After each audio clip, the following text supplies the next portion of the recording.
Welcome to episode 112 of Destination Linux. This is a podcast made up of four of the greatest minds ever to discuss their passion for Linux on a podcast called Destination Linux. Two of us now, so. Well, I said this is what the show is for, is of four people. However, right. There are only two on this particular episode because two of the four greatest minds. Right, two of the four. Okay, you mean to just redo it? Are you be happy? No, that I way? like it. Let's keep going. Okay. So two of the four podcasting compatriots were not available on this particular episode because one was sick and one I think is napping. Was that what we decided? Yeah, I think he's falling asleep. Yeah, he might be falling asleep. But so first, we are joined by myself and Ryan. How are you doing, Ryan? I am doing amazing today. Unlike Zeb, who's not feeling well, and we hope he gets better soon, or Noah, who just decided to sleep in today. Yep. We don't actually know what happened, but that's what we're going to assume. In fact, you can leave us your comments down below once again to let us know where you think Noah is. And we will read them or have him read them on the next episode. Yep. Ryan, what things you been up to this week? Well, I released my video for Noah, funny enough, and he pays me back by not showing up today or sleeping in. But I released my video on the Pulse Audio, ways to get Pulse Audio to play better with USB interfaces, specifically the Scarlett. Although if you go into it, you could probably utilize it with any interface out there as well. So that's out there. And also, I have an RGB free, because this is something that true PC builders really look forward to, is not having RGB in our systems anywhere. An RGB free Noctua NH-D15. And I will be releasing a video on this. This is a CPU cooler. This is the box that the CPU cooler comes in. That's a very big box for a cooler. An idea of how massive the CPU cooler is. It is, in fact, 6.5 inches high, 6 inches wide, and 6.3 inches in depth, and weighs 3 pounds.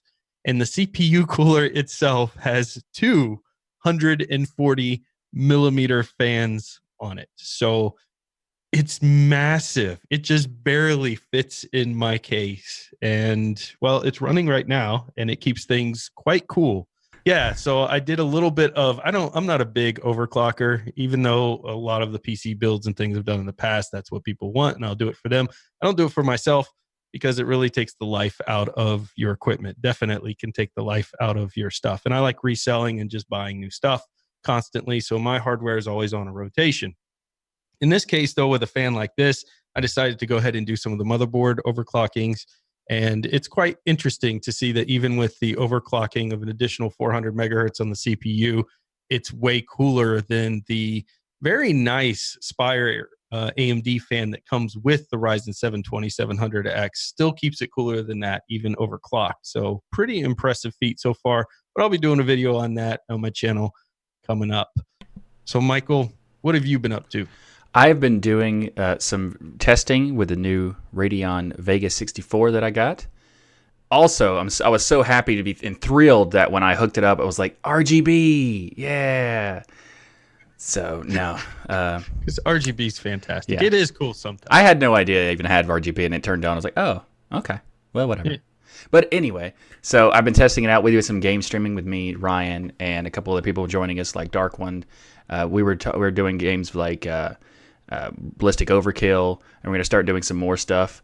A variety of different games. We're going to start doing it more often because I have a computer that can now do it, which is awesome. And I've been doing some improvements to the show. Hopefully the audio is good this week.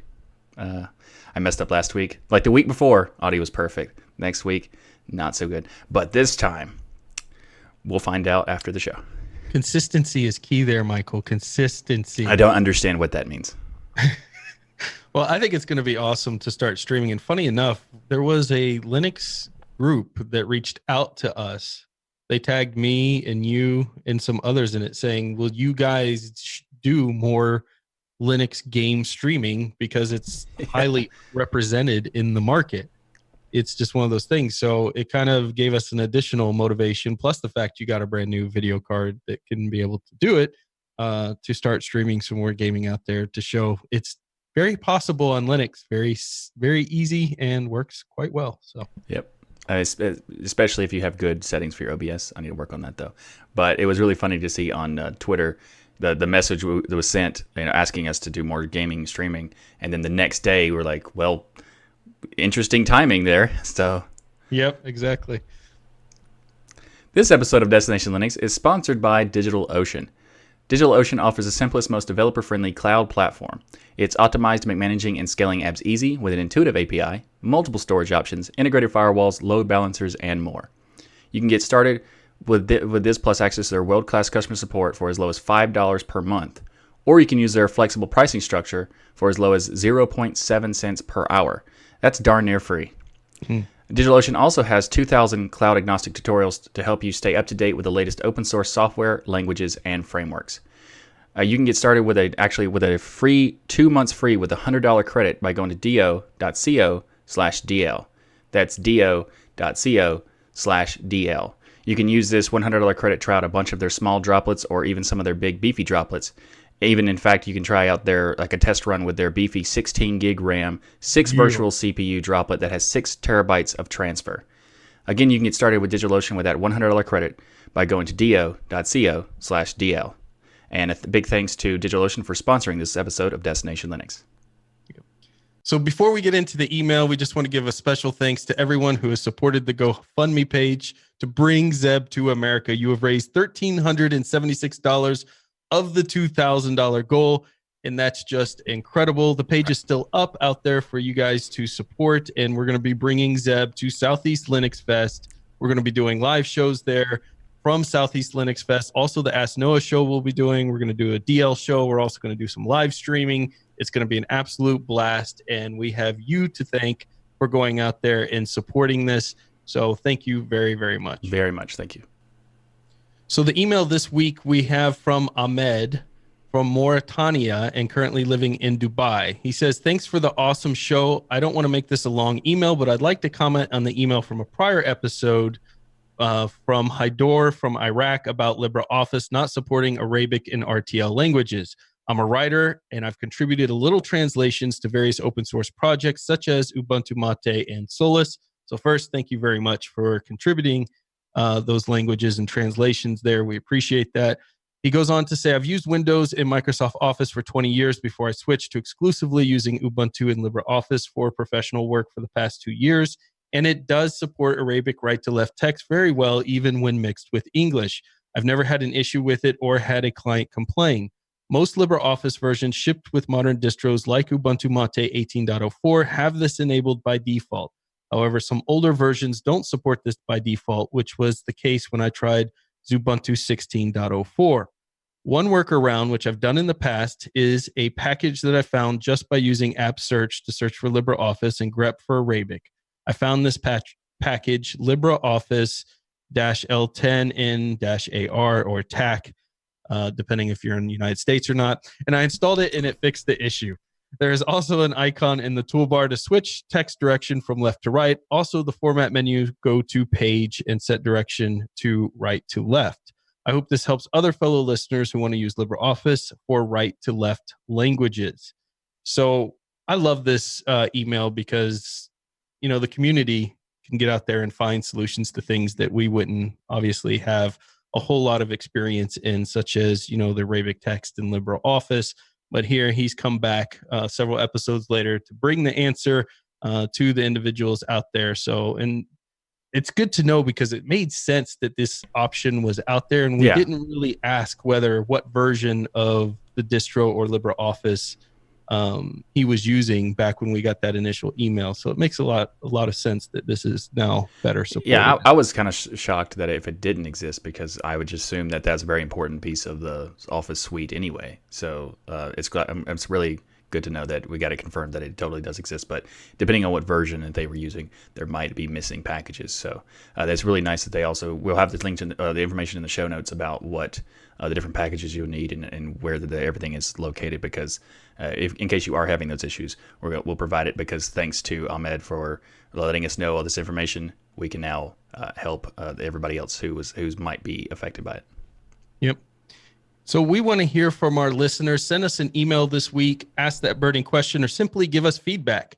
This week, I would love for you guys to send in your favorite software or your favorite tips and tricks in Linux. Send your email to comments@destinationlinux.org. We're always looking for new and awesome software to take a look at and spotlight, as well as feature great tips and tricks out there that you utilize in the community. So share those with us. Send that email to comments@destinationlinux.org. Linux kernel 5.0 was released recently, and Linux 5.0 is actually available on a lot of distros already now, like all the rolling release, like Arch. There you yeah, I'll go ahead and say I it was for waiting you. for you to drop the Arch in there. All right, also, pretty sure Tumbleweed has it, and Sure. you can get it backported on some other distros as well, from like the beta versions or beta repos. But anyway, it's coming out pretty soon, and hopefully the next version of Ubuntu will have it. That would be great, because then we get the hardware enablement stack. That's a really difficult thing to say. Yeah, it is. Anyway, so this is actually kind of interesting because the 5.0 is not a it sounds like it's going to be a big major release, as far as like a lot of people think that software, when they have the big major version number, that it's typically breaking support for other things. And in most cases, in a lot of different projects, that is true if they use the major minor bug fix reversion system. However, Linux doesn't use that. They use what we feel like, essentially. So the latest version 4.21 is what it could have been. They decided to just bump it up to 5.0, and the reasoning for this was that Linus Torvalds said that he ran out of fingers and toes to count him. So that's a good of a reason as any. He literally said that. That's not even a joke. I love it. I mean, it was a joke from his part, but I just love it. It's just mainly because they did that with the 3.0 and the 4.0. So when they decided to switch to 3.0, they were like, just because we've been on 2.6 for long enough. Which, by the way, if you're not aware, the Linux kernel was on 2.6 for 8 years. Oh wow, I didn't know that. Yeah, it was on from 2.6.0 to 2.6.39. So they decided to just jump it up to 3.0, and then the same thing happened with 4.0. They were like, yeah, it's close enough. Let's just do 4.0. So anyway, this one actually does have a lot of interesting things, especially for AMD users. We have the FreeSync display support, which is great. So if you have a monitor that supports FreeSync, you can now utilize that in the Linux kernel with the Linux kernel. It also has touchscreen support in the mainline kernel for the Raspberry Pi, which is awesome. There's also some NVIDIA stuff, but man, we'll just move on from that. There's no Team Green people on this particular episode, so we can just skip that. So if you are interested to try it out, you can actually use, if you're on Ubuntu, for example, you can update your kernel to the latest version if you wanted to use something like UKUU, but hopefully it will be available in a future release anyway, or the next release is coming up next month. But Ryan, what do you think is like the most interesting for you in this release? Well, personally, this release was impactful for me on the Radeon 7. So if you have the latest AMD offering out there and you go into Ubuntu, you're going to enjoy your $600 state-of-the-art video card in 1280 by 800 because it's not supported in the kernel. The only way to get it to work and this is whether you're on 18.04 or 18.10, is to move to a kernel 4.20 plus in order to get support for it. So having the 5.0 kernel in 1904, which when 1904 releases in a few months or whenever it's supposed to come out, then we'll have native support for all of the latest hardware out there, which is kind of a frustrating point for me. And I actually reached out to some of the devs over at Canonical to kind of discuss that, hey, we're talking about the future of Linux here, but there's no hardware enablement stacks available unless you use something like you said, like UKUU, which is an amazing tool, but it's still hacking your system to try to get one piece of hardware to work. Yeah. And there's a lot of discussion back and forth on, well, we're stable, that's what we're known for. We're not we want to give people stability over maybe the ability to have the latest and greatest hardware running at that moment, or that it's on AMD to really create that relationship where they could do something unique. Because I offered your discussion point there, Michael, that they could release an open source driver like NVIDIA does, but instead of well, NVIDIA doesn't offer an open source driver, but NVIDIA offers a driver on top of that you can install in Linux. Theirs is proprietary, but AMD could do something like offer a open source version of that. We know AMD now has 10 more developers in the open source that they're hiring. So hopefully some things like that change, whether it's an issue with Ubuntu or AMD. The end goal for me is I want to get them to work together. Yeah. So I also however that happens. Yeah. I also plan on sending some messages over to AMD. I don't know if they'll do any good, but it's worth a shot to me to get that to work. But there's also a lot of other hardware, because I know not everybody's an AMD fan, but there's other hardware out there that the 5.0 and later kernels bring support for. Some of these things are like artist tablets, Wacom tablets, Raspberry Pi things for Retina displays, all of this stuff that you're not going to get unless you're on these later kernels. So holding these kernels back so long, or making it a, let's say a new user comes to Linux with their brand new video card and they try to boot, it's not going to be a great experience. So again, I think there's some middle ground there where there's some more work that can be done. But ultimately, the 5.0 kernel has gained, even from the 4.20 kernel in Arch, about a 20 to 30 frame per second difference on the Radeon 7 itself. That's a huge, massive gain. And this goes to show you exactly what AMD does each time, which I'm not a fan of.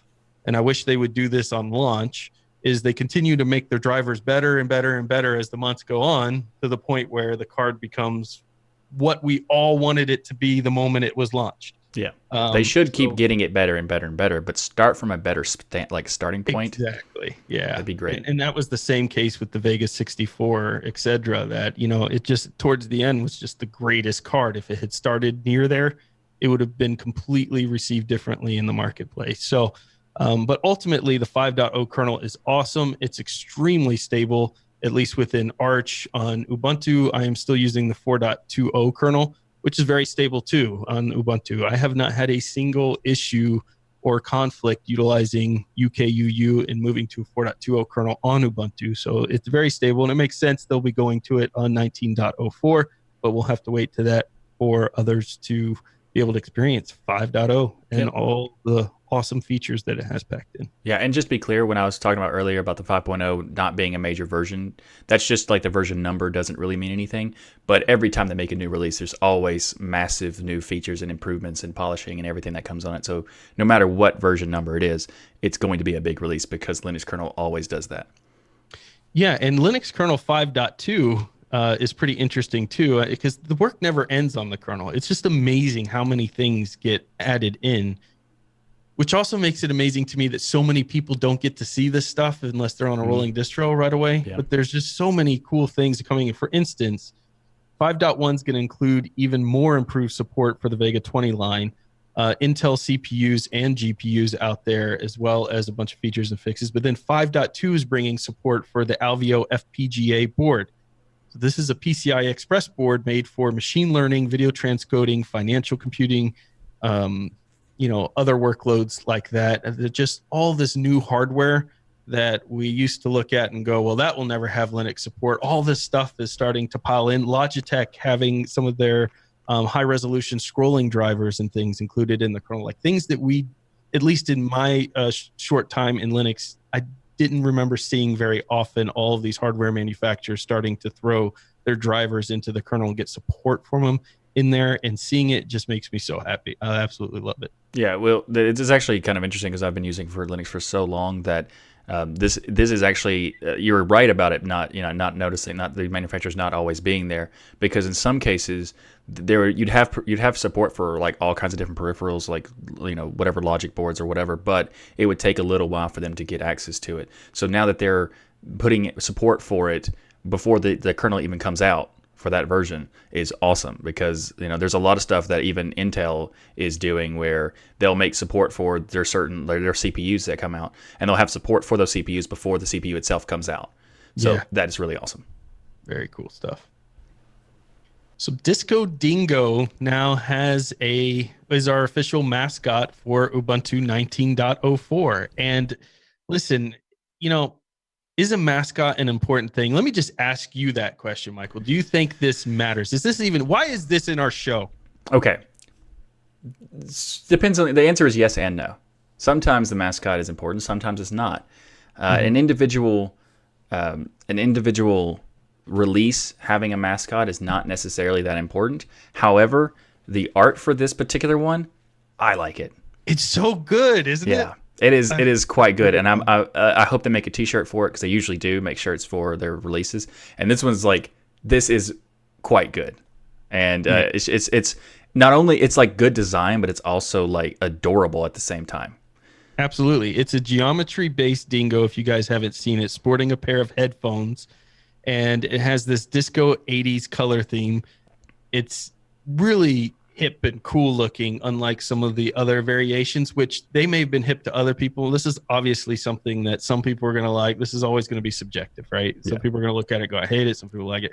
But I think more people in general are going to love the Disco Dingo theme, which ends up being on wallpapers. It ends up being on T-shirts and other things.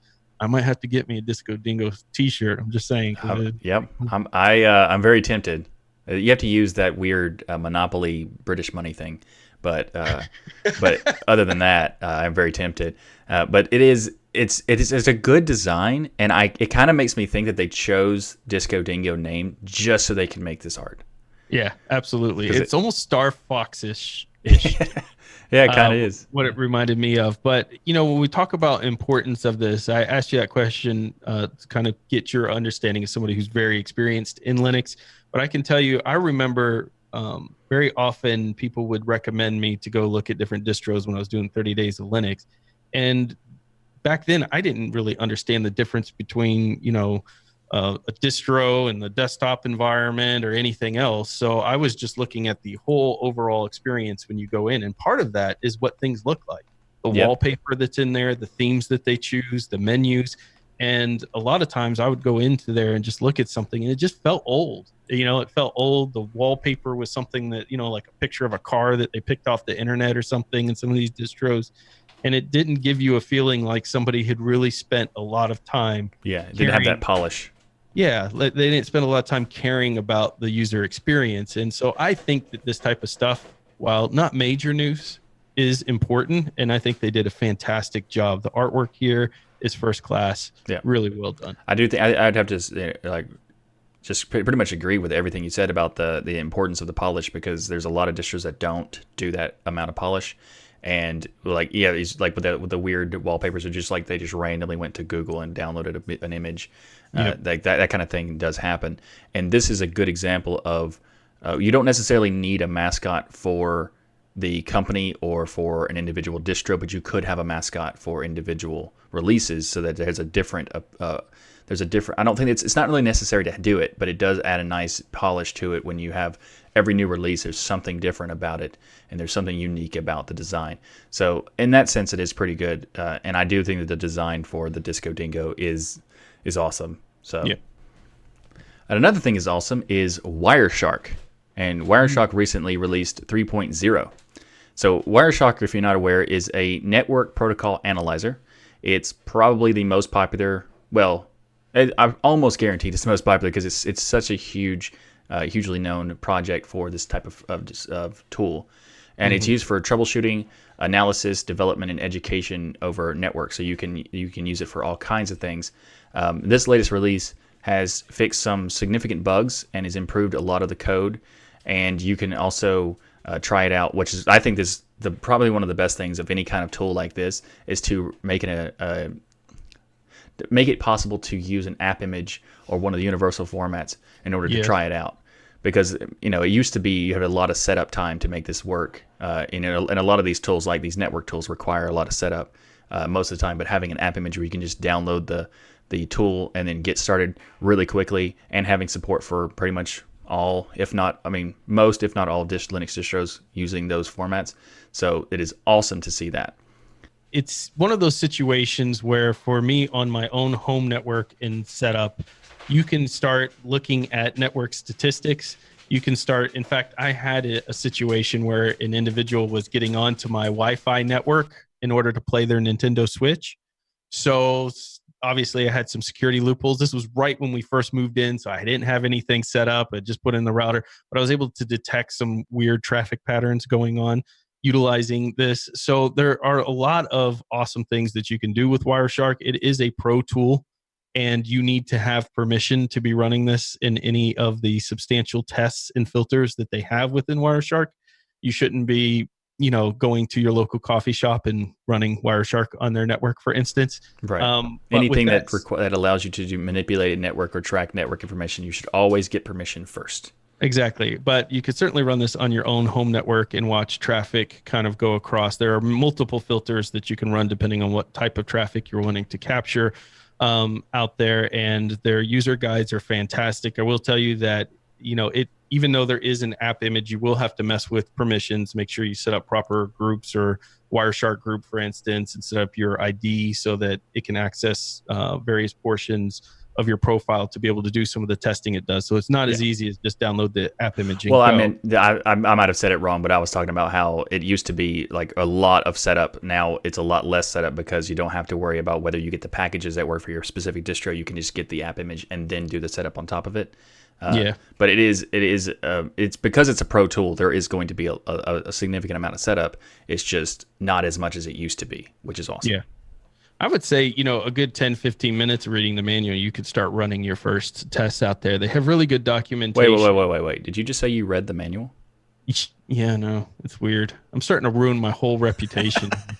But yeah, in this case, you definitely want to read the manual a little bit to understand what you're doing. But for the most part, once you figure it out, you're like, oh, that's intuitive. Oh, that makes sense. What you're running and what it's able to capture. But what I like about this version specifically is they've added over 20 more protocols in there, including things like Apple Wireless Direct Link, BTP, distributed Ruby, just to name a few of the ones out there. But there is over 20 of them that they've added. So it just continues to get better and better. And this is the whole thing that we talked about an episode ago, where you have this extraordinary professional tool that is open source that a home user can now go in, start utilizing, understand, maybe even learn it enough, take some courses and get a job because of the fact that it is open source and allows somebody to go out there and learn it on their own, versus some of the other tools out there for, say, network administrative, although that one we were covering last week was a little bit different in purpose, where unless you can afford the big license fee, you're never going to be able to go learn that on your own, right? You're going to have to sit there and pay some big fee, get the license, and then it's going to remove a whole bunch of people out there from a learning opportunity. Yeah. And I think it's really good that having your point about the open source, having access to it, it also means that people who are not necessarily have any access to having to be able to purchase software, like teenagers or kids, being able to do, and not only just this, but like if they're really interested in, network administration and system, sysadmin stuff, this would be a good tool for that. But it's also possible to just apply that to all open source projects where they can do, they could do the same philosophy of getting started easily because there's documentation online, there's access to try it out, but without having to pay licensing fees and everything. So open source itself is very important, and just the work that Wireshark provides the user to be able to do on their own without having to go to a big corporation to get access to things is just amazing. Absolutely. And one fun project you guys can try is if you have any Windows 10 machines, you can hook up Wireshark and see how many times it phones home to Microsoft. That would be a fun project. Absolutely. So another fun project out there is the Raspberry Pi based Internet of Things gateway. So Newark and Element 14, Newark Element 14 and Avnet have announced a Raspberry Pi based Smart Edge Industrial IoT gateway. So this device will include options, and this is what really captured my attention, to add Z-Wave, Zigbee, or LoRa IoT communication protocol hardware into devices and customize the case for future upgrades. So why does this matter? Well, this is a custom solution case for a Raspberry Pi. This right here runs my Mozilla IoT. This right here is the Z-Wave dongle from Aeotech. As you can see, it blocks any of the ports, anything from being plugged into here unless it was super thin. So even a regular standard USB card could not fit into there. Or these ports over here are open, so I kind of lose a port. Now this is only Z-Wave, so if I wanted to add a LoRa and I wanted to add Zigbee in here, additional dongles, you can see I'm completely out of space. I either have to put an extension in, and now I'm going to look like I have an Apple MacBook with dongles and wires hanging all over the place. So that's why that's unacceptable. That's why it caught my attention, because basically what they're doing is they're creating this custom case, and then they're including these chips that they're putting onto the device, but also leaving it open so that you can expand things in the future with this device. So those who have done setups for home automation devices like this are familiar with those protocols and trying to interface with the various devices, because sometimes you have a lock that is Z-Wave that you want to use, but then the lights you want to interface with are Zigbee. So you want to have the ability to interface with both without having dongles and everything hanging everywhere. So this was a really cool little option for the Raspberry Pi. We don't have a price yet on what this is going to be, but because it's based on Raspberry Pi, I assume it's not going to be super expensive out there.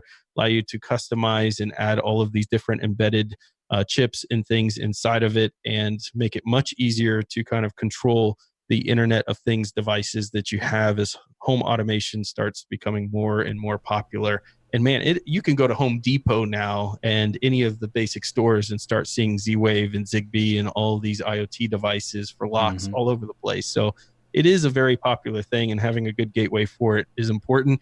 And Raspberry Pi makes one of the cheapest options, I think, out there to start. Yeah. And Z-Wave, I know Z-Wave is like it's a Internet of Things approach, but you can do it over your local network, right?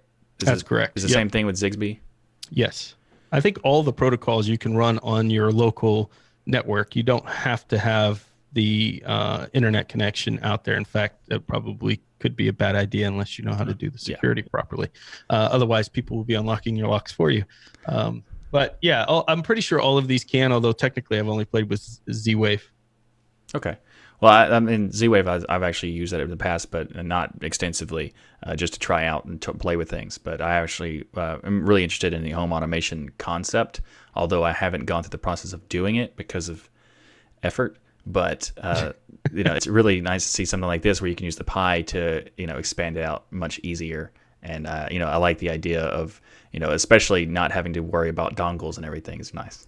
Yeah, and also they're going to add support for Avnet's IoT Connect platform, which will allow it to connect to Microsoft Azure. So this is also something that would be used for more than just home use. This is kind of for industrial corporate offices as well, would utilize this device. And probably that's their target audience, small business out there, not us. But it's interesting that they're using the Raspberry Pi to focus on the businesses and the enterprise approach, because that's usually not what it's meant for.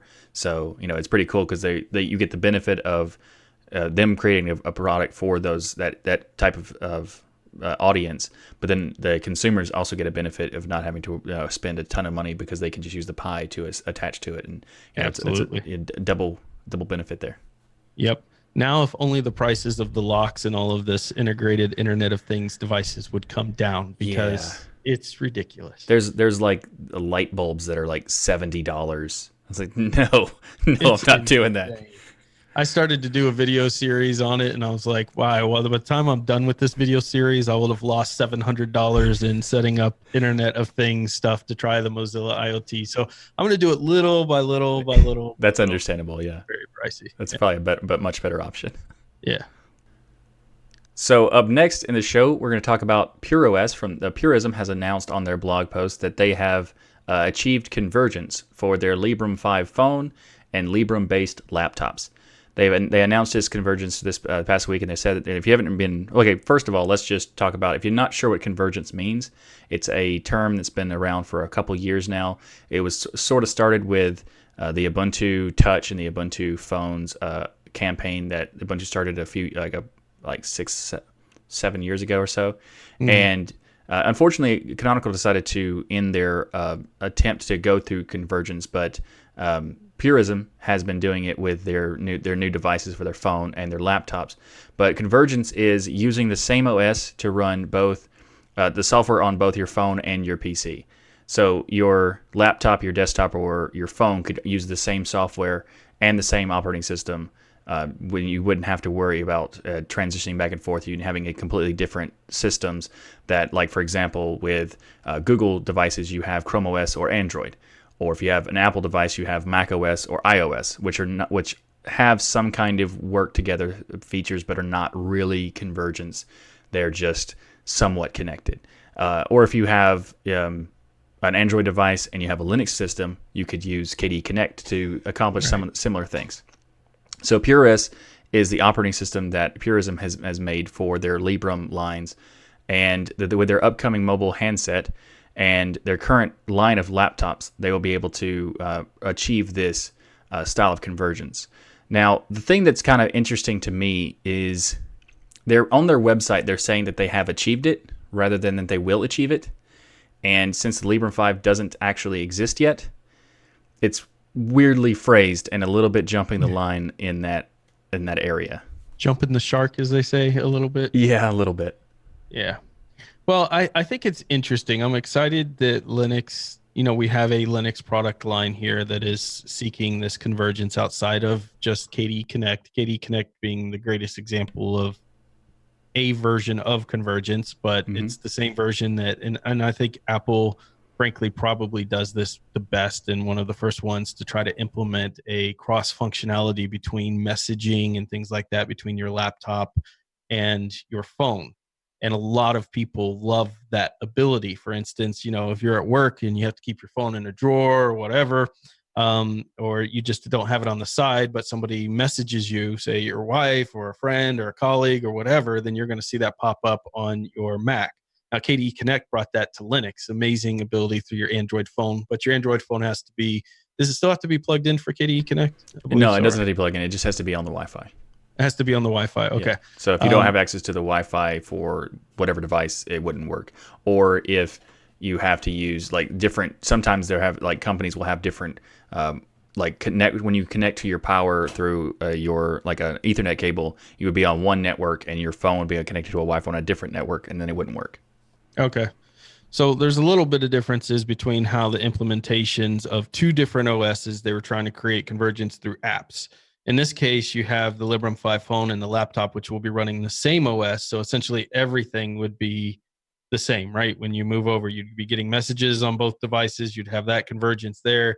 You'd have the ability to open the same apps within both devices, although, and I would imagine some apps won't work very well on a phone regardless, but you would have that ability to do that. So it's an interesting idea, and there are developer kits out there for Librem 5, which is assuming, because they do have some videos out there showing some of the convergence that they have, and mostly the videos show certain applications that they're able to minimize go from a phone size, display to all the way to a full screen that you would see on a laptop or monitor kind of demonstration. And they have put the kit out there for all of the app developers to start making their apps ready for convergence, to have the ability to add that functionality in. So I'm very happy about this. I think this is very cool stuff. I agree they kind of jumped the gun a little bit, but why not in a marketing world, right, where everybody else is jumping on things? It's not like they could have true. It's just they don't have that device out into the market. Well, the reason I thought it was weird is because they could have just said, "Hey, we've achieved this technology, and we will be releasing it with this." But they were saying that "Welcome to the future" is the part of the name of their title blog. It's like, but it's not here yet. It's so future you can't use it yet. Yeah, exactly. Welcome to the future that will be. It's what they were it's what they should have said that. But I agree that it is an awesome thing that it's happening, and I can't wait to, before they even announced this, I couldn't wait to try out the Librem 5 anyway. So this is great news. And also we have the team at the Pine 64 team making their own Linux phone. So we're going to have some, we're lots of options for people who are enthusiasts for Linux who want to have a phone that is not Android or iOS, which is great to see.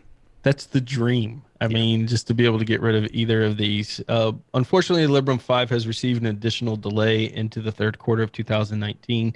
The rumors that I've heard is because they had issues in the developer kit with the CPU they had chosen at that time and certain functionalities. There was a display problem, but the main thing is that they decided to use a different, they were having a problem with the CPU that they had because it wasn't working right with the display, but they were able to upgrade it to a newer version of the CPU, which will be a better device, but it will take longer to get done. Yeah. So hopefully we'll be able to get our hands on that device and some reviews on it here shortly, because I'm very excited about what they're doing here, and I am a huge fan. I hope that they are extremely successful in this, because we need a good third player, and they look to be one of the closest ones to having not only the hardware but software options available. Yeah, and their dedication and focus to privacy is also very important. Yep. So, Michael, speaking of the future, did you know that the future of science is open source? Of course you knew that. You love open source. Yeah. I mean, it's got to be, right?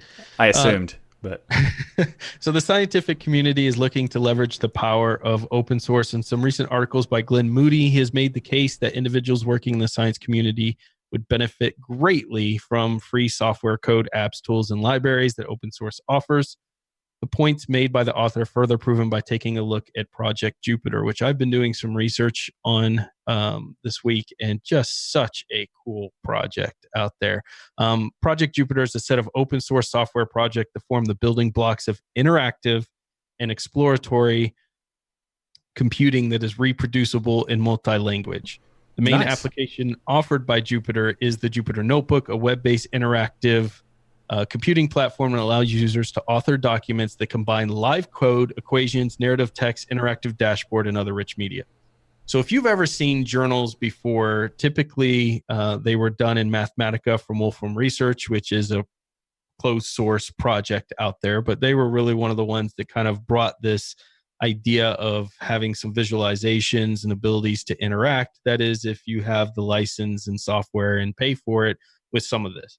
But Jupiter takes all this and open sources it, meaning if you release this scientific journal out there and you have some patterns that you're trying to display or certain mathematical equations and you want community input, you want that feedback to build upon it, or for a student to come in there and see it and say, ooh, I could take this and take it here.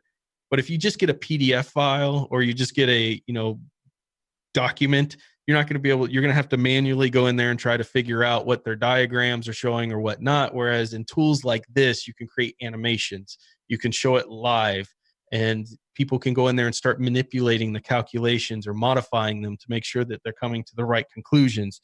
From a scientific standpoint, this to me is an amazing breakthrough.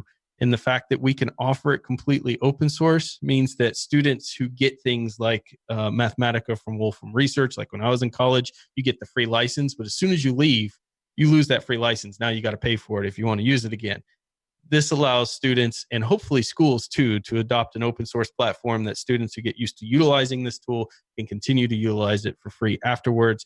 Plus, there's just so much more that's been added into Jupiter as a tool than what's available in the closed source variation now. Now, I did read some articles talking about some people don't want that manipulation out there, right? They want to keep things a secret, so they want to use that closed source platform. So that was an interesting kind of side twist to the conversation that I hadn't thought of before. Like if you have a big scientific breakthrough that you've spent millions on, you don't want that out there for people to play. Well, you could still, in theory, you could still use the software and just not release the information or release access to that software. Into the journal. Yeah, to the data. So it's possible that they could still use this software, but not worry about, publishing it because they're still working on the science to make sure that it's sound before they release it. There's options like that. So I think that even the proprietary software shouldn't really have anything to do with the data that is built using it. So I don't think that would make much of a difference. But it is an interesting point because I hadn't thought of it either. But I do think that there's solutions for that, and I think that the fact that this is open source is amazing because it makes peer in science, peer review is one of the most important things to verify your science. And this way, not only can they review your work, they can help you do it. And you could do like the collaborative stuff that they can do with this, and the interactive structure of it is a very interesting thing.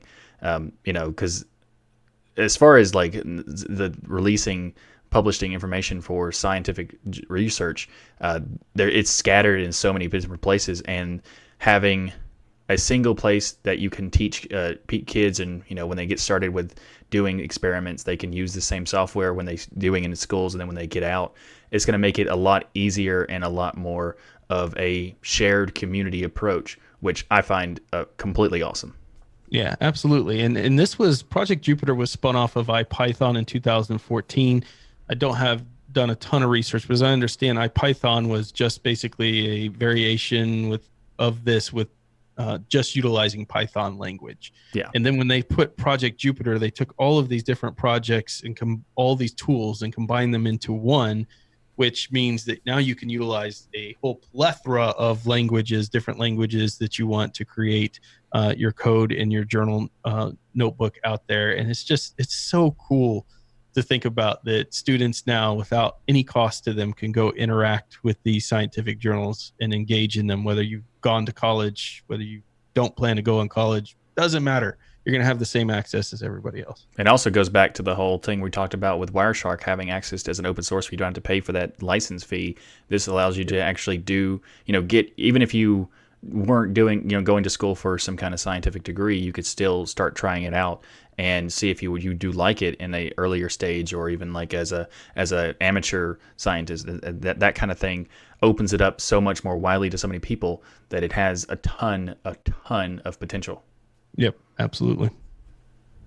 Another thing that has a ton of potential is the DAV1D video decoder, which I don't know if they want you to say it this way, but I want it to be. So from now on, I'm just going to refer to it as David. So David version 0.2 of the AV1 video decoder was released, and this has support for older PCs and ARM mobile devices.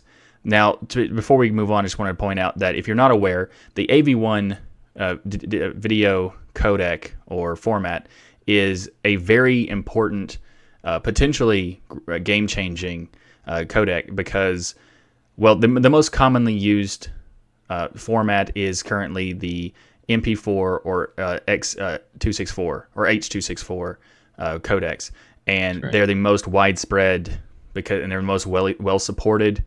But there's a competition to replace the X264 or the H264, and currently the H265 is what is looked at as a potential replacement. However, the AV1 is an open source, royalty-free alternative to the H265 and has reported 20% better data compression than the H265 and 50% better than the H264. So there's likelihood that the associations will decide to use the AV1 as the standardized format, which would be huge for just the open source community, but also huge for content creators, because we don't have to worry about whether our files are going to be taken down because we don't have the rights to use that format or whatever. So this is awesome. And the video decoder for the David video decoder is a really cool thing that's being developed by Videolan, who also develops VLC. So if you're not aware, Videolan, that's who makes VLC. And so this is a huge game-changing thing, and I'm so excited about this. Yeah. So it's interesting because recently I was playing with a alpha closed testing for Wimpy on Ubuntu Mate. And he is putting Ubuntu Mate on Raspberry Pis, and he's experimenting with it. And it's just beautiful.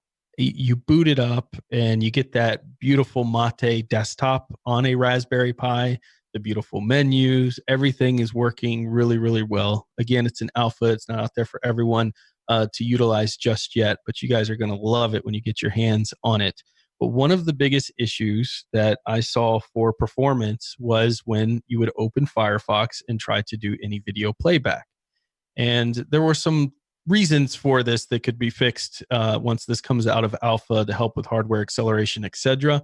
But also I kept thinking about this story here when we were doing that with the codecs that are used in the back end, because when you go to something like a YouTube, for instance, and try to play it on the Raspberry Pi, you just get this stuttering that happens, right? It can't handle that codec. So in this case, they were able to do testing with this AV1 utilizing these ARM-based devices, and the benchmark showed that devices were able to play 1080p video at 30 frames per second. Then any of the quad-core based ARM devices were able to handle 1440p at 60 frames per second and 2160 at 30 frames per second, which means these type of issues are going to essentially go, meaning you could do so much more now with this little device, this $30 computer, and being able to do anything with video and media related items, such as if you're running a Plex or Kodi server and you're doing playback, because you can run those off of Raspberry Pi. The problem is the stuttering and everything that happens with the playback, right? It just can't handle, the processor just can't keep up. So in this case, by having an improved software codec, you now will be able to, do that more effectively, unleash more power out of this already ridiculously low cost piece of hardware. Yeah, that's a great point. And the Raspberry Pi making it a lot easier to do that would be awesome, because I have used Kodi on a Raspberry Pi, and you are right. If you're doing 720p video, you're probably okay. Maybe a little bit Yep. buffering. 1080p video, if you have 30 frames 1080p, you have some buffering or whatever. But if you have 60 frame 1080p, it might not even play for a while. Yeah. Yep. Or depending on if you're trying to do it over your network, it might be kind of impossible depending on how much data you have going back and forth. So it's really cool that the video decoder improves the data compression, which makes it faster to send the data over, and also it's better performance as far as rendering it. So like, there's a ton of cool things about it, and there's also work to get the AV1 video decoder in a hardware sense, not just in a software decoder like the David thing is. So like, having all this work being done for this one type of codec is fantastic, because it'll provide a solution to provide royalty-free open source approaches, but at the same time, it'll be more consistent over whatever platform or whatever device you want, which is fantastic. Yep. So Intel users, guess what's back in the news? You're going to be so not excited. It's another speculative attack. Researchers at Worcester Polytechnic Institute discovered the new speculative attack dubbed Spoiler, which is speculative load hazards boost, row hammer, and cache attacks. And as we found out earlier, that is not an acronym. Definitely not. Not an acronym. Intel was notified about these issues a few months ago, yet we have no hardware or software fixes available. One of the reasons researchers are speculating that we don't have a fix is because it means additional performance hits. We know that in the first round of patching for these vulnerabilities, there was a big hardware hit. Yeah, and now they're thinking this would be an additional hardware hit on top of it. AMD and ARM CPUs are not believed to be impacted by this. So kind of deja vu all over again in this particular spoiler attack. What they say is, in this work, we are first to show the dependency resolution logic that serves the speculative load can be exploited to gain information about the physical page mappings. Micro-architectural side channel attacks such as row hammer and cache attacks rely on reverse engineering of the virtual to physical address mapping. Now, I could hear Zeb right now going, yeah, blah, blah, blah. What does that mean for the end user? Well, interestingly enough, this type of attack can actually be initiated through JavaScript, which means it can be initiated over the web on a malicious website. So that makes it a pretty dangerous situation. But to what we would be saying to Zeb's point, Zeb would go, well, Ryan, has there been any attacks utilizing this? We're not aware of any. So there's been no attacks utilizing this stuff yet, but it's still a pretty significant security hole that's going to need to be patched. Yeah, it's definitely not a good thing in any way whatsoever. It's an interesting situation that Intel is dealing with, that they're in some cases they're doing awesome things like open sourcing Thunderbolt 3, and then other things they're doing this kind of thing where they are aware of a problem and they choose not to fix it. But to be fair, did they even fix the other one? Because I think the kernel fixed it. They really fixed it well. I know they patched some of it because we know we got the performance hits, but I don't know that they fixed it. Well, I think the other one, like the Spectre and Meltdown, I think the kernel had to fix all of it. So so them not fixing is not really surprising in Isn't that case. The one where Linus got really mad at him? Yes. Said they don't send that crap code to me again or something. I love that, man. Yeah, it's really tough compromise, and I kind of, Intel's in a rock and a hard place a little bit, because if they go out there and put an additional performance hit, obviously that's going to hurt them. The users don't want it typically. These same people who complain about this are going to go out there and log onto their Facebook account right afterwards. So, they're practically giving all their information away anyways. But Intel's response to it wasn't my favorite. They stating the software can be protected by good development practices and avoiding control flows dependent on the data of interest. So they basically throw it back and say, well, if people do their code correctly, they won't be able to execute on this. Yeah, it could be protected by good development and practices and avoiding control flows dependent, or making your hardware not bad. One of the two. I mean, I don't think they purposely made it bad. They were trying to, increase speed and things like that, but weren't thinking about the security. There's a situation of the concept that first started this whole speculative thing was created in I think the 60s or 70s, that they were they were doing it on, or no, it was the 80s, and they were doing it with big mainframes that they didn't have any expectation of, getting to that level where it would matter. But they knew back then it wasn't the best option, and it just kind of continued without finding a replacement. So apparently this is like another continuation of that concept where they're trying to get the most performance they could possibly get, even if that means cutting a few corners. But there's hopefully they get this addressed soon. And I think that Intel is that makes good products. And it's not like I'm just wanting to bash them and talk about it and say like they're making bad hardware. It's just like their response could have been at least more aware of the blame that they should have for themselves. More urgency in there. Yeah, some urgency and also taking some responsibility of the things that they did. It's just. Yeah. But I agree with you. Everybody says I'm Team Red fanboy. It's kind of true. But I don't want Intel to fail at all. I think Intel makes great products. In fact, if you look back even at the beginning of my videos, I was all on Intel NVIDIA stuff there. So I use what I think is best out there. I'm very excited for Intel's GPU offerings, for instance, to enter into the market. A lot of it because of the fact that they are so involved in open sourcing, especially with their drivers and their non-external GPUs today. They offer great support within the kernels for a lot of their chips and cards out there. And so I want them to be successful. I also want them to stop making statements like this to remove any of the urgency out of it. So I hope they can fix this, along with maybe, doing some work and open sourcing some other elements that they could utilize the community to help them fix some of this stuff here. All right, so on to more exciting things. In fact, the most exciting thing here. Absolutely. I was so excited about this because this was meant to be Zeb's. But Zeb literally got himself sick so he wouldn't have to show up to do this article. Which I don't understand, because it's perfect for Zeb. He would love this. If he was here right now, you would just see his cheeks would get rosy. He'd be so excited with a big smile as he covered ProtoCorgi. ProtoCorgi is a game made with free and open source code leveraging, is it the Godot engine? Godot engine. This is a shoot 'em up arcade style game paying respect to many classic shooters of the past. It features tight controls, smooth gameplays, tons of action. Here's the kicker here. And a cute puppy named Bullet. A C3 squared cute cyborg corgi cybernetic pup in his quest for saving his owner.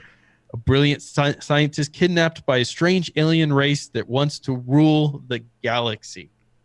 Now, I want to, for the listeners here who don't have the ability to immediately run to Steam and purchase the game or, watch a YouTube video on it, give you a visual. Imagine a corgi, which is a little tiny puppy that, a lot of people carry around in their purses and stuff in fancy towns. As one would do, sure. Yeah, naturally. And strap missiles and everything to it, right? Right. Like an R-type spaceship. And then it floats around and barks as it shoots missiles at other things, destroying it. It's incredible. Absolutely incredible. It is a fantastic... Zeb is just going to just kick himself for missing it. But it is an interesting thing. You might want to adjust some of the volume for it because there's... the barking soundtrack? The barking sound, yeah. This should just... the barking part, yeah. Other than that, the best part. Every time you fire missiles, and you're constantly firing missiles, so that would never get old. But it's an interesting game because of how much you can obviously tell they're having fun with it and just making a ridiculous game because they wanted to, and that itself is kind of admirable, because if someone's going to go through the process of doing that, it's the making a game has to be very difficult. So if they're making a game to amuse themselves on top of it, I think that's a funny approach as well. And it is totally ridiculous, but at the same time, I kind of want to play it. Yeah, if it was multiplayer, I would stream it because it would be the funnest game to play with people live, especially seeing people come onto the stream. Like, you have a Radeon 7 and you're playing ProtoCorgi on live. Well, yes, I am. What else would I play? What are you talking about? Right, exactly. What else is there out there? Now, Zeb did see this article, Michael, and he left a comment in there. But unfortunately, folks, we will not be able to repeat that comment because it is full of swear words. All I read was, "This is amazing. I can't wait to play it." That's what I think in between, that's what I was gathering out of it. How exciting. I see. Are you kidding me? I can't believe this is coming out is what I think he meant to type. Right. It's like, are you kidding me? This is the next thing I'm going to be playing. That's what it meant. Absolutely. Yep, exactly. Maybe you're not a fan of space dog shooter games, but lame. Well, that's no judgment here, but you should play ProtoCorgi. But anyway, so there's a new game that could be coming to Linux called Wrath, Aeon of Ruin.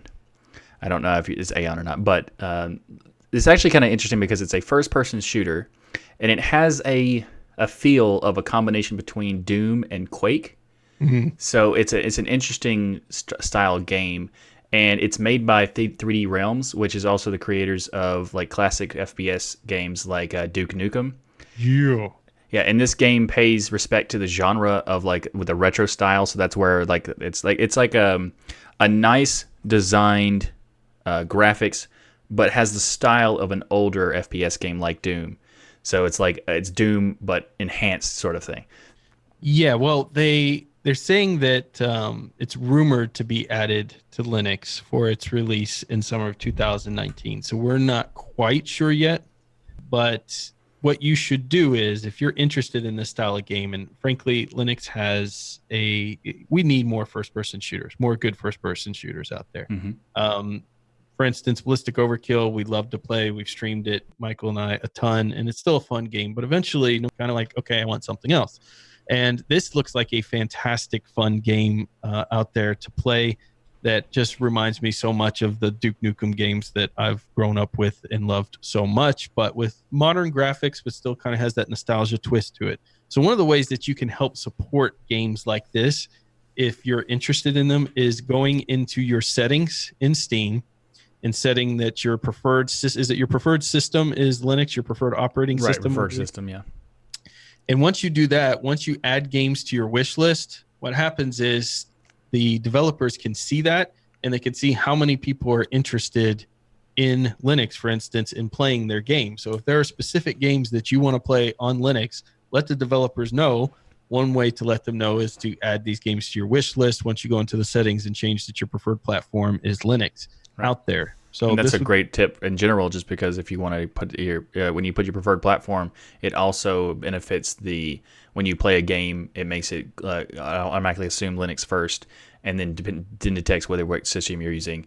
And the best thing about it is that if you have a game that you're wanting to play that is not on Linux yet, and you put it on your wish list, if you don't change that, they'll just see more people wanting on Windows to use it. But if you set it to Linux, they'll know how many people are interested in it. So, a lot of people, the big argument is there's not a lot of people who are playing Linux games. They're saying that the platform's not big enough, but there is a lot of people who do play on Linux, but we just need to make sure that we go in there and change that setting to Linux so that they know that we are on this platform. That's right. So our spotlight, or software spotlight this week, is going to be a roundtable sort of thing.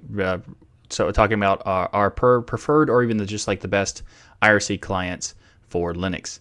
So if you're not aware what IRC is, it means Internet Relay Chat, and it is a protocol to have like a chat room and a variety of different servers. So the most commonly thing that's used is if you first starting into Linux, you will see chat rooms that will be for the projects that the distros you're using to get support, and these are all powered by IRC. And most commonly, they're run on the Freenode server, which is the most popular open source server for IRC. But in order to do that, you need an IRC client. Now, there are some that don't require you to have your own custom client. Some distros will have access to the web version of the client, or Freenode has their own web client. But there are a lot of different applications for IRC in general. So, Ryan, what is your top pick, or what do you use specifically for IRC? Well, it's kind of funny because, I also want to include our patrons that have joined us in the live show here. So if you have your favorite IRC pick, put it in the chat now and we will read it out, because this was supposed to be roundtable, but we have Zeb and Noah missing. Right. I've always just utilized whatever IRC came with the desktop, and generally that's Hexchat. So Hexchat is the one that's always been in my head. And if I'm thinking, if I go, for instance, when I did, the Arch install, I'm like, oh, I need an IRC. I just typed in Hexchat. I wasn't really aware of any other ones that people utilize because it just seems to be the most popular out there, and it works really well. It has Xchat based, and you can use all the Xchat plugins out there if you want to enhance its functionality, but it just seemed to work. But then you told me about something the other day once again, and I was like, wow, I've been missing out this whole time. Yeah, there are quite a few options, but I think by far my favorite is called Conversation, and Conversation with a K, which is made by KDE, naturally. Oh, that's shocking. I never would have put the two together. No, never. So there's also a lot of other IRC clients that we're going to talk to in a minute, but I think Conversation is the best because it has so many great features, and it covers everything that you want an IRC client to have, but also a lot more. So let's just talk about the one of the most important features that Conversation has that most IRC clients don't have is context-aware nickname tab completion. So with Hexchat, for example, when you go to a chat room and you see people you want to talk to, the best thing to do is to use their name and mention them so that they get a ping on their client saying someone mentioned them directly. Because if you don't ping them, some people sit in IRC all day and don't notice just random conversation. You have to actually set their nickname and mention them to get them to notice it. So with Hexchat, let's say you have 7 people that have a name that starts with a C. Mm-hmm. Now, let's say you want to talk to the 5th person of that 7 people. In Hexchat, when you go in to start typing, you would type C and then hit the tab 5 times to get to the 5th person.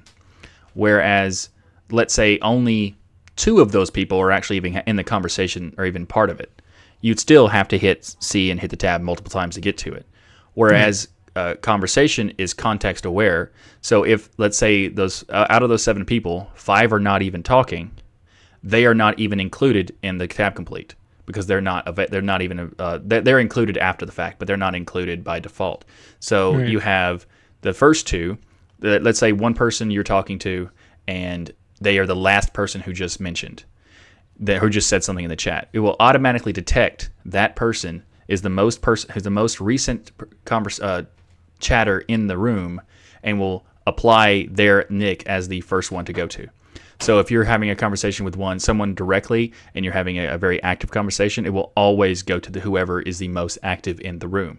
So that could come out as another side effect that you don't want. Let's say, for example, the other second person who's active shows back up, and then it would tab complete them. However, it also remembers who you last had a conversation with. So if you don't type anything and just hit tab, it will just re-input the one you just completed for. So it makes it so much faster. And I know it sounds kind of like a ridiculous, convoluted approach to it, but once you start using it and you realize that just by hitting tab or hitting one letter and hitting tab and it actually getting the person you wanted to talk to, it makes IRC so much smoother and so much easier to do. So looking at, and I agree, and I love the auto login feature, by the way, that's there by default. The second you install it, no plugins or anything else needed. It just, you set up your auto login. So every time you open it up, it automatically, does the nickname serve. There's also auto rooms, so you can directly go into rooms without having to do anything when you first start the application. Right. So looking at our patrons, they are saying Telegram, of course, not quite IRC, but a lot of people have, to that point, have moved away from, not a lot of people, but people are slowly moving away from things like IRC into tools like Telegram.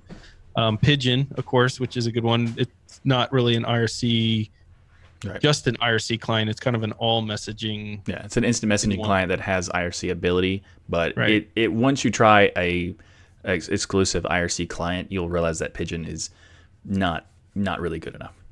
I used Hexchat until Riot was brought to my attention. So we mentioned Riot recently. That's a very cool option as well, kind of going along with the Telegram conversation of people moving away little by little from IRC. Well, I mean, the best thing about Riot is that you can use IRC via Riot and Matrix without having to abandon IRC. So you can actually go to Riot or Matrix rooms and have conversations there, but you can also, as a Riot or Matrix user, you can join an IRC room and have all the benefits of IRC, but using the Matrix clients. And it's a lot cooler because one of the negative things about IRC is that it doesn't save the history of you in that room. So if you're not actually physically connected to that room, you cannot get a log of that room unless maybe the room puts it somewhere on the server. That must make the NSA so upset. Right, so upset. But if you are using Matrix, you can log into that room and it will keep a log regardless if you're in it or not, because your NIC is automatically always connected, even if you're not physically using it at the moment. So it makes it a lot easier to go back and look for conversations that maybe you see how many people have mentioned you, or if you, for example, someone mentioned in the Telegram group recently about how they were going to an IRC client but they couldn't get any help. Then they decided to just kind of Control F search in the Telegram group to see if anybody had the solution to the problem, and it was already posted and they already had the answer. So in that kind of sense, you could do the same thing with IRC via Matrix, and it makes it a lot easier and a lot more smooth to use IRC. But there are quite a few other clients as well. So, IRC, if you were to show it to somebody, they would probably think, oh, this is really kind of old and outdated. But one of our patrons said that they find things like Telegram to be flooded with stickers and all sorts of noisy junk that wastes my time and drowns conversations. And that's true. If some of these newer platforms, there's so many, people posting different animations and stickers and things that can get distracting from the conversation. I'm guilty of that a lot. Yeah, well, we all are, honestly. I mean, I found a whole penguin sticker stack, so how could you not just want to exactly put those everywhere? Just put them everywhere. But yeah, I mean, there's some point to the idea if you're wanting to have a serious conversation that you don't want a lot of that stuff littering the chat. But you can turn some of that off too in those tools. So you can turn off so that you would actually have to click on them to play them as an option to remove some of that. True. But going on, if you are looking for, I found this one, Michael, recently, KiwiIRC for a web-based IRC client. And the reason why is, if we remember the story we covered on Beaker and the decentralized web using the DAT websites, I was creating a HTML website real quick before our show, just so I'd have it up. And one of the things I was like, it'd be cool to integrate an IRC client. So I did a search, KiwiIRC came up, and I did some amazing code to get it to work. I cut and paste. Yep, exactly. The code that they already generated. A ton of work. It's also backed by PIA VPN, which is very cool. That gives me some faith in their project here as well. But you cut and paste the code into your website, and basically you have IRC chat right there in your web, which is pretty awesome. Yeah, the Kiwi is like there's been a lot of like web-based IRC clients along for for the past 10 years or so.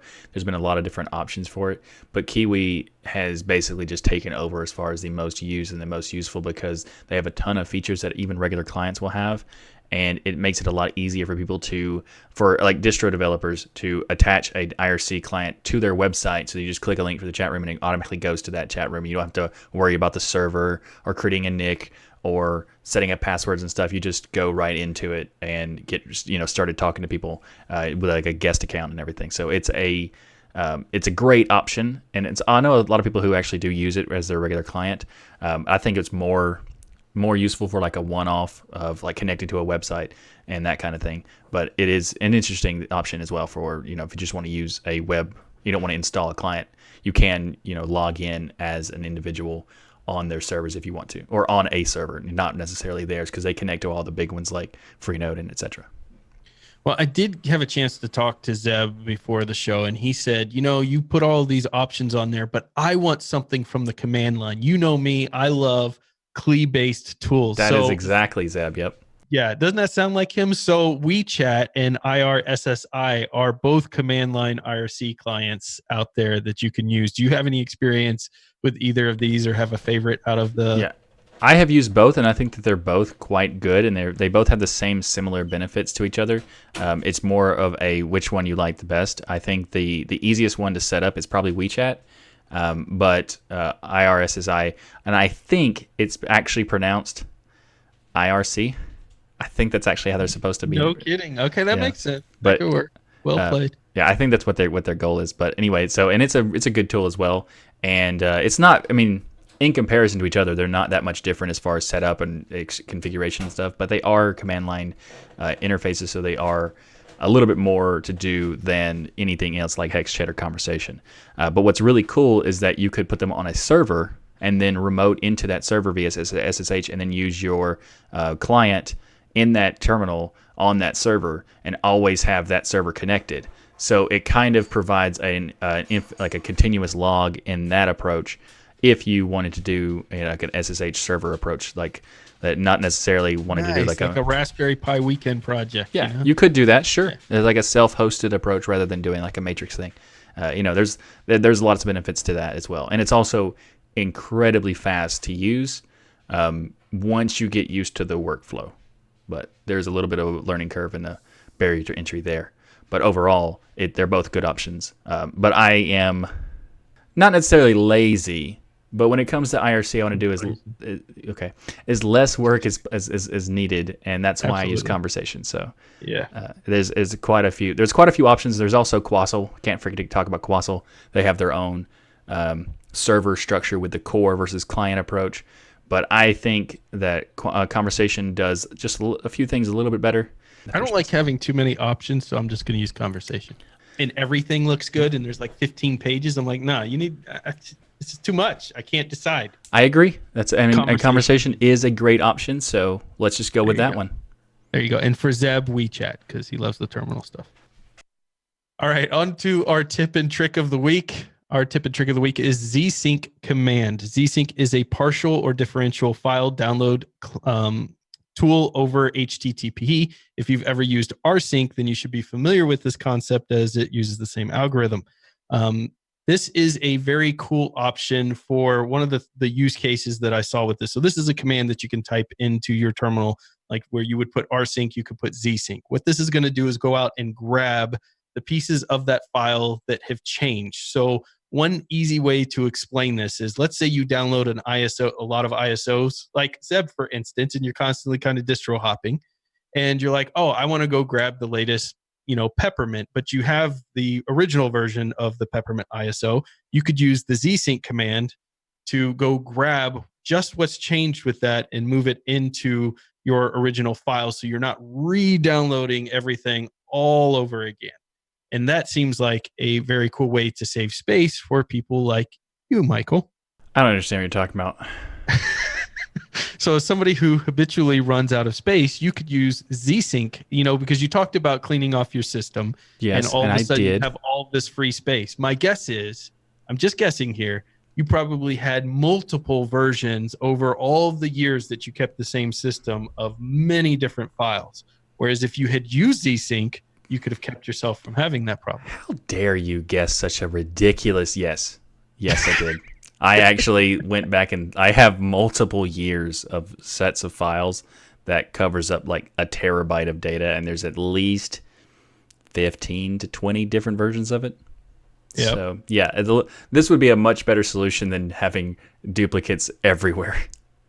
And if you want information on what switches and how to utilize this tool, good news, it's in the man pages. So you can just get it right there, all the information on the various options and switches that you can use to download the files that you want an update on utilizing Zsync. All right, so a big thank you to each and every one of you for supporting us by watching, listening to Destination Linux. We love our patrons and coffee supporters.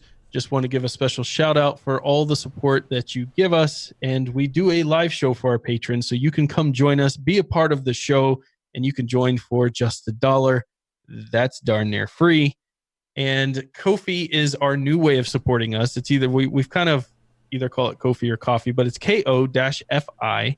And it offers a monthly option that will allow you to get the same perks as Patreon. So if you prefer, you can go out there to Ko-fi and support us there as well. And you will be able to join the live shows and get the unedited videos each week if you're not able to join us live. Yeah, you don't want to miss the unedited version because there's so much good content, especially this week, that you don't want to miss out. Exactly. Yeah. But please also get back to us and let us know what you think of the show. And, you can ask the Bernie question if you have one. We have various different methods. So, like, naturally, the most common we've talked about is the email with comments at destinationlinux.org. But we also have a Telegram group, a Discord server, a Twitter account, Mastodon. You can send messages on all these different platforms. And there's many other ways that I set up. Like, we have probably too many methods, but everybody loves options. So if you want to try to see what all the options we have, you can go to destinationlinux.org/contact. And please keep the comments and questions coming. We love to read them. And it always helps us, improve the show, and as well as having, interesting discussions about different topics that you send information in. Yep. And also, I want to let you know that the fun of the show does not stop here. We also have our own individual channels. We're going to talk about just the two here who decided to show up. And that is... And that's Ryan. You can check out his latest episodes of his Radeon 7 videos and also this heatsink video. Have you done that yet? Huge. Have you done it? It's in my system and I have the video recorded, but it's ridiculous. Look how big this thing is. That is ridiculous. Yeah. When you described it, I was like, that's about the same size as my computer. So you can find out his stuff at youtube.com/DasGeek. You can also check out my content at going to tuxdigital.com and also checking out This Week in Linux with tuxdigital.com/thisweekinlinux. And you can also check out Zeb at youtube.com/WBoz and Noah at Ask Noah Show. But you caved. But no. I'm not going to give you the full thing. You're just going to... You're just giving them a partial shout out. Just a little bit. And that's it. All right. If you want to find out more, just go to the show notes because that's all you're getting. You're getting a crumb. That's all you're getting. So anyway, also like that smash button and share the show on social media. And everybody have a great week. And remember that the journey itself is just as important as the destination. Thanks, everyone.